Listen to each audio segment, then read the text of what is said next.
Cool stuff there. Local leaders and community members in Kimball today took the time to celebrate one of their town's first African-American physicians. Now, since 2022, August 16th has been known as Dr. Dismukes Day in the town of Kimball. Dr. Henry Dodford Dismukes was a surgeon, and he took over the Harrison Memorial Hospital in Kimball, this after Dr. Roscoe Harrison passed away. Dr. Dismukes also opened another hospital in the town in 1929 called the Henrietta Dismukes Hospital.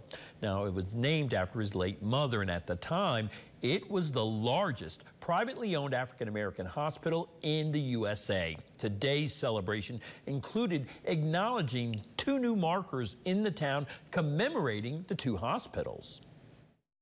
Both of their histories have been overlooked. More so, Dr. Dismukes' history and his achievements have been overlooked and almost forgotten for close to 100 years. So bringing this to light and to officially recognize his accomplishments and the accomplishment of his hospital.